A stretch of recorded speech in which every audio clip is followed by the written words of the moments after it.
皆さんこんにちは。日本将棋連盟棋士七段の村中修司です。今回もですね、将棋ウォーズで実況対局の方をやってまいりますので、ぜひ最後までごゆっくりお楽しみください。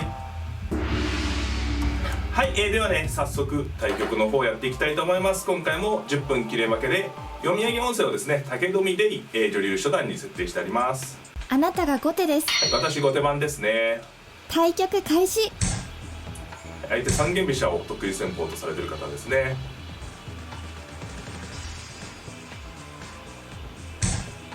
さあちょっと7七角がね、変わった手ですね。交換してみますかね。なんか交換しないで指す人もあるんですけど、いわゆるね角交換型の、形ですね、振り飛車になりそうな手ですね。これね、もちろんこの後ね飛車になる可能性もあるんですが、私の方は角を交換して6二銀とね、もちろんすぐに6五桂とね飛ぶような形になるかどうかはわからないんですけれども、銀を上がって6五桂と飛ばれてね踏まえておくという形ですね。はい。で、相手の方は向かい飛車に構えてこられましたね。で、じゃあ私は3二銀と上がって左美濃模様にしてみましょうかね。私の方もねここまで、どこかね角を打つような形にね持っていくような、ちょっとね乱戦含みに持っていくような筋もあったんですけれども、なんていうんですかね、一番穏やかに、今のところ指してる感じですね、私の方もね。はい、じゃあ桂馬を飛んで、これはね2二玉と上がった後に小瓶が狙われる形があるのでね、それをケアして、跳ねたということです。そして6三銀6四から6三銀でね、どうしますかね、ここのくらいはちょっとキープしておきますか。さあこれで相手の方も美濃囲い、2人ともね居飛車振り飛車ともにね美濃囲いに組んで戦うといった形です。さあどうしましょうか。王様上がりますかね。こういう時にね桂馬を飛んである形なので、小瓶をね小瓶がね受けやすくなってるっていうのは先ほど話したところですね。はい。でこちらも桂飛んで、この辺りね同じ形にねお互いに組んでるんですが、銀がね出てきましたね、相手の方ね。さてどうしましょうか。これね似た形で指してますね、おそらく最近のね、将棋ウォーズの形で。で、どうやって組むかなんですが、これね6五歩とね仕掛けてくる形があるので、そこの部分をね警戒してた方がいいですね。この歩突きは、この桂の頭のね部分を、2三銀とね受ける形を作りつつですね、かなり相手の方積極的ですね。桂馬を飛車を回ってね6筋をもうどんどん攻めてこようといった感じでしょうか。さてこれはねちょっと考えないといけないですね、どういう風に指すのがいいか。次にね6五歩同歩同桂からね攻めてくる形があるので、あんまりねなんかのんびりしてると攻め潰されてしまいますね。どうするか。8五歩と攻め合ってよければいいんですけど、同歩同桂でまた飛車を戻るような手がありますかね。どうするのがいいかな。銀上がる、金上がる、いやいろいろあるところですね。ちょっと考えますね。飛車を回るのが一番穏やかな対応策ですかね。飛車回ってみますか。一番穏やかに6筋の地点に駒を足してね受けるという形です。もうちょっとね積極的にさせてもらうところですね。私の方も5六銀に対してね5四銀対抗する手もあるんですけれども、その形もあるんですけどね、ただ4六角のような手が一応考えられますかね、そういった場合にはね。はい。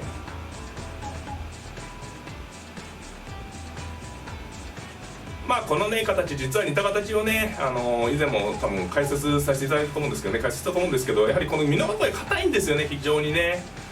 で角を交換する形の振り飛車っていうのは、左の桂、本来ねここに角がいるわけですよね。角を交換してる、その桂馬がもう角がいなくて桂馬が飛べてる状態なので、ある程度さばきやすいっていうねメリットがあるんですよね。はい、これ振り飛車から見てってことですね。逆に言うと居飛車側はさばかれないようにやはり注意しないとね、結構危ないということですね。はい。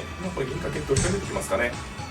今ね4六歩だったので、すぐの決戦にはねならない感じ。飛車よりはこれは角が打てそうですけど大丈夫ですかね。角を打つと飛車引いて角になって6五桂ってことですかね。なるほどなるほど。これは8七に角が打てるんですけれども、7九飛車7六角成の時に6五桂と飛んで飛車でこう馬取りと、7三桂成を狙うってことですね。ただそこで5八馬って取るってありますね。どうなってるんでしょうか。それすごい激しいですね。で7三桂成、今言ってるのは8七角7九飛車7六角成6五桂という手ですね。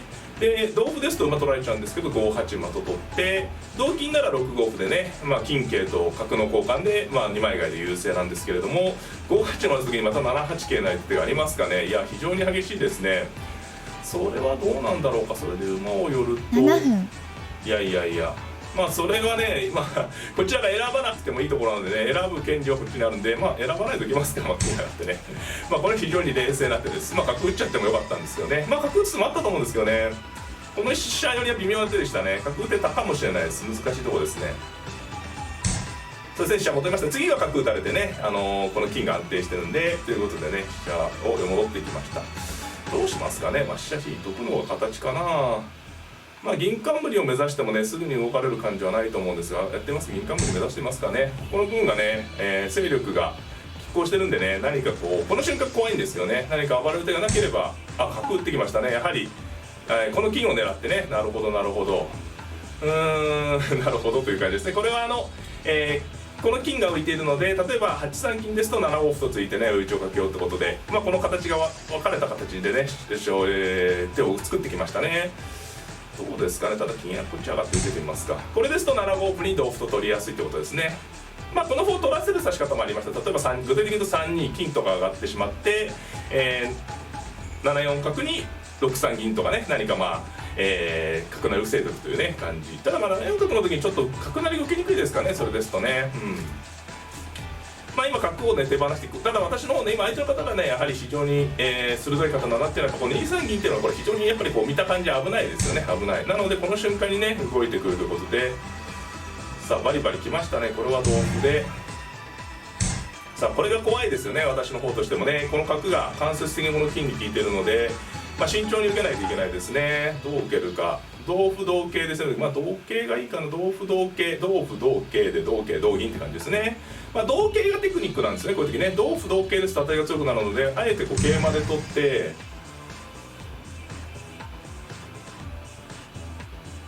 ただこれを同銀で取ってくる可能性ありますかね、強くね。同桂でしたね。この時に少しなんていうんですかね、受けやすいっていう意味ですね、私が言ってるのね。これで金上がっとく。同歩だと同銀ですよね。なのでこれで金を上がっとくという手はありますね。ただ切って金とか打ってきますかね、相手の方ね。同歩同銀、同歩同銀同銀だと6歩を打つ手がありますかね。金上がっとくのがいいかな。桂馬打ってくるかな。さあでも相手の方ね非常に機敏ですね。やはりこの金がね離れた瞬間が危ないと見て、金上がってきます。これでほっとくと5三桂成って手があったんでね。ただここはねこちらも怖いところですね。5五桂とか、もしかしたら6三角成同飛車7三金とね強襲する手も、あるかもしれないですね。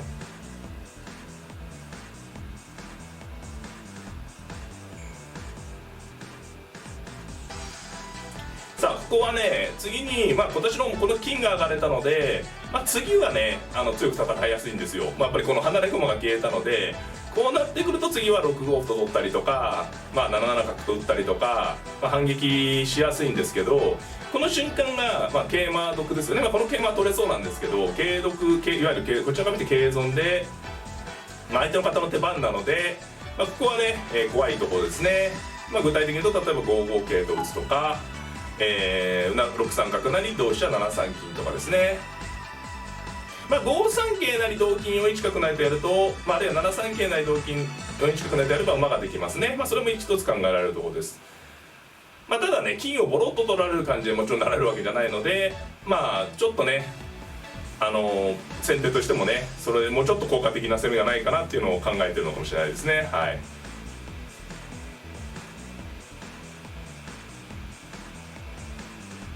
さあここは結構な長考になってますね。難しいと思います。5五桂も一方ですけどね。で私の方はですね、銀冠イコールちょっと苦労して今作りましてね、かなり結構、危険なリスクを背負ってね銀冠作ったんですけど、この銀冠を作っておくと、今ねここで桂馬が手に入りそうじゃないですかね。桂馬とか銀とかが手に入りそうなんですね。桂馬とか銀が手に入った時に、1五歩とねこの端攻めが楽しみなんですよね。この君の囲いって非常に硬いんですけど、これ横からの攻めに硬い強いんですけど、縦からね1五歩同歩1七歩と打って、同香に2五桂とかね、桂馬をここで手に入れるとねさらにその端攻めが厳しくなるので、そういう手を、私の方としては中盤以降ね、ここの後終盤にかけて狙っていくと。でその時に、ここに銀がね2三銀の銀冠になってる方がね、いい形でして、端にね結構効いてるとこですね。で角切ってきましたね。これ一番激しいです。これ7三金ですかね。桂成りでしたね。なるほど、これで爽やかに飛車をさばこうと。さてそうですね、これもあるとこですね。当然ね、これ飛車のさばきを優先させて、やっぱり飛車を成ることが大きいよということですね。さてどうしますかね、これは。なるほどといった感じですね。こちらの方もね、飛車を成って8九金って2一金という形を打たれると結構きついですね。さてじゃあどうするかということで、端を攻めていくか、角を打っといて飛車成に歩を打つとかね、そういう感じもありますね。さあどうするのがいいかな。玉と9五歩同歩9三歩は一方です。角を打っとく方がいいかな。角打ってきますか。これはね端攻め含みの手ですね。9五歩同歩9三歩を狙いながら、1五歩同歩1七歩を狙いながら、香車を打っとる手もね大きいので、飛車を成っていければ5一歩で、受けようってことです。これは端を狙ってね、この角が、1五歩同歩1七歩同香、例えば2五桂といった感じで攻めてた時に、連動してね端を攻めれるので、駒の割に、駒の損得的には飛車と角、角と金の交換なので、少しね、一般的には角を持ってる私は駒得なんですけれども、飛車のね働きの差ですよね。これ飛車になってここに竜ができるところ、5三の飛車よりは6一の竜の方が働いてるので、そこの部分はね、振り飛車が良さそうですね。であとはですね、この香6一飛車成から9一竜と拾えばね、一応角金香と角の交換になるのでね、またそこまで来ると駒割り的にね、先手振り飛車側が優勢になります。ただ私の方もね9九角成で香車を取る手があるので、駒の損得的な心配はね、変なしなくても良さそうな感じですね。これで歩を打って、これがどれぐらい持つかですね。6四金という手が気になりますが、それには5二飛車と引き下がって、バラね一気にやられるということはなさそうです。この角をね、例えば何か、3六桂とか打てば追えるんですけど、何か追ってくれれば香車を取るのがね結構いい感じですよね。ここの角の位置は端を狙っているので、あんまり香車を取る狙いではないんですけれども、例えば相手が戦力をね、3六桂とか何か投入してくれば、そこで香を取ればね、なんていうんですかね、その打ってくれた駒が遊んでくれればね、香車を取りやすいということで、振り飛車側から見ると、ここまではかなり快調なさばきでね、角金交換の駒損ですけど、やはり竜ができてた、そういう駒がこの9九の香だけなので、振り飛車側も相当十分戦えそうですよね。一番いいのはこの飛車が取れて竜を寄れるとね、2枚飛車プラス、2一飛車という形で攻めれそうなので、この飛車をなんとかね取りたいんですが、6四金と打ちたいんですけど、5二飛車の後にねもう一歩押し込む手がね、難しそうなので考えているといったところではないでしょうか。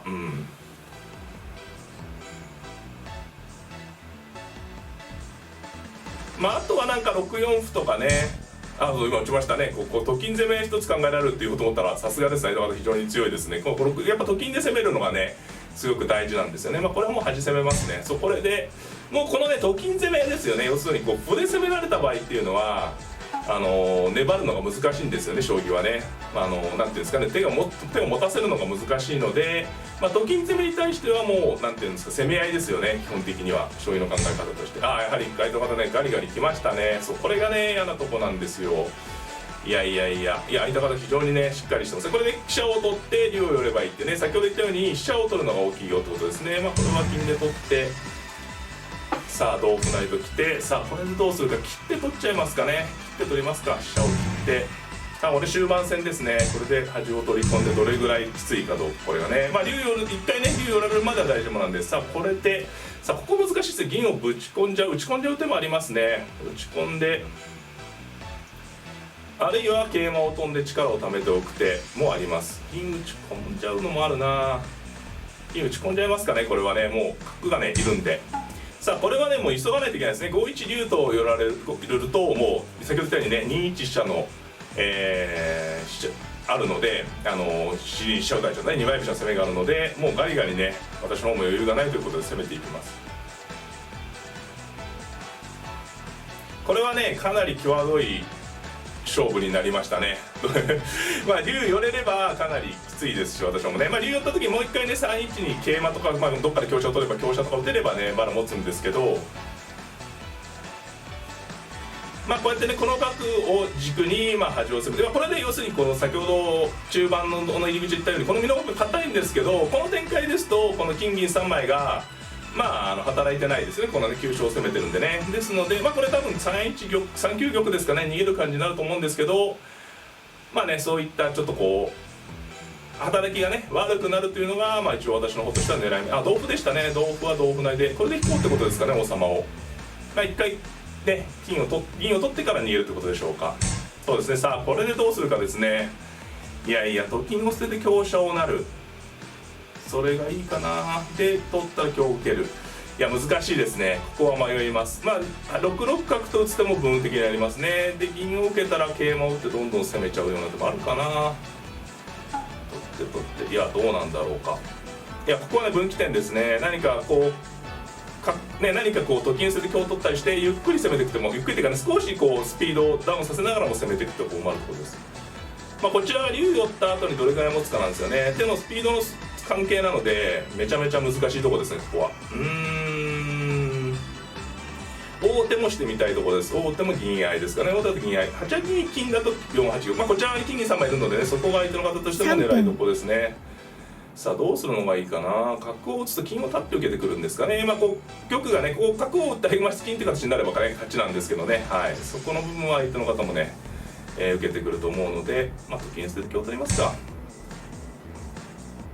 これはねこちら側が安全地帯の方に逃げていこうとしてるので、また引っ張り込んでね1九香成という形でね、攻めていこうってことですね。これでねでこの時に取って勝負してきますかね、もうねさすがに。それで桂馬を飛んでどうかとかですかね。非常に際どくなりそうです。桂跳びが詰めろになりそうなんですね。1七角打ちからのね。で角をこう陣形今度ね2一飛車に1三玉とね逃げる形でどれぐらい持つかということですね。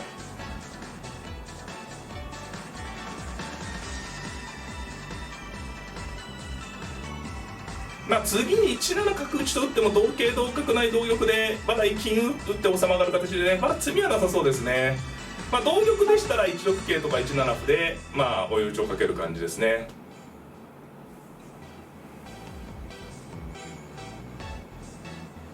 結構ね、この将棋まだどうなるか分かんないですけど、やっぱ端攻めっていうのは強力なので皆さん分かっていただけたかなと思うんですよね。この金銀3枚がこう働ききってない感じなので、ちょっと相手の方時間がねなくなってきたので、ちょっとね最後までいくかどうか。桂馬打ちました。これは角の利きを遮りながらという手ですね。さてこれはですね桂馬をジャンプするのがいいかな。さあここでどうするかですね。一応3九、この角はやっぱり強力なので相手の方からそれを防いだということですね。あとは香車を取る含みがあるということでしょうか。桂馬を取って同玉、桂馬を飛んどくのは普通ですけどね。あとは桂馬を取る。桂馬を飛ぶと歩を取ってくるんでしょうか。そこで、厳しい手があるかどうか。まだねこちらの王様が飛車を打って曲がれば詰まなそうなので、そこで詰めろをかければ勝ちですね。あとは歩を強くついちゃうっててもなくはないかな。桂馬を飛ぶと歩を垂らすのかな。いやちょっとねここ難しいですね。桂馬飛びますかこれは。で力をためてね。ただどうでしょうか。2一竜の時に相手の王様に詰めろがねかかるかどうか。5一竜の時この時にね詰めろをかけるかどうか。いや難しいです。飛車を打つと王様上がってこちらの王様に詰みはなさそうなので詰めろをかければ勝ち。さてその手段があるかどうかというねすごい難しいところですね。桂馬を打つ玉、桂馬を取るとどう1分30秒。桂馬を打つ。そうですかね。桂馬取りますか。そうですね。桂馬を取りましょう。さあ際どい勝負ですね。これはとっても際どい勝負です。この桂馬がね3七の地点に効いてるので同銀だと3六桂と打つような形があるということですね。まだ同銀でしたね叩いての方。さてこれでどうするか。こちらの王様バラね詰まなそうな気がするんですね。角が効いてるんでね非常に危ないんですけど、7五香とかで勝てればいいですね。こちらの王様が飛車を打って王様上がった時に角がよく効いてるんでね詰まないんではないかっていうのが私の狙いです。ただそこで攻防に香車を打ってくるかな。何かねこちらもね攻防な手があるらしいですよね。多分この桂馬を手陣に取るとかね。桂馬を打つと玉寄って、頑張ってくるってことですよねこれね。香車がいいかな。7五香にしましょう。さあ際どいです。これはどっちが勝ちか正直まだ分からないですね。強者でこれはちょっと最後にこれそうですね、ここは他の手があったかもしれないですね。これは詰んでしまいましたかね。詰みというかちょっとあまり良くなかったと思います。金から角を打ってこれ寄れないんですよね。王様ね、桂馬から入って詰みかな。そうですね、これはちょっと詰んでしまいましたね。ちょっと最後に際どい勝負でしたけど、相手の方時間がなかったんでね、これはまあしょうがないですかね。叩いてこれは詰みの形ですね。ちょっと相手が時間もないですが、これは詰みになっています。時間切れ勝ち。ありがとうございました。はい、いかがだったでしょうか。今回もですね、将棋魚津実況対局の方やってまいりました。いや非常にね難しい将棋でしたね。角交換型の振り飛車で、三段の方でしたけれども、指し慣れてる感じでね、繊細かつ豪快にねさばいてこられまして、中盤のそうですね、終盤まで結構相手の方のねペースで進んでたと思うんですけれども、4四角とね角を打った手を軸にね端を攻めてという将棋になりました。最後相手の方でちょっと時間切れになってしまったんですけれども、この将棋の詳しい解説は解説編の方でやっていきたいと思いますので、そちらの方もお楽しみいただければなと思います。この動画が良かったらという方はグッドボタンを、チャンネル登録の方もぜひぜひよろしくお願いいたします。それではまた。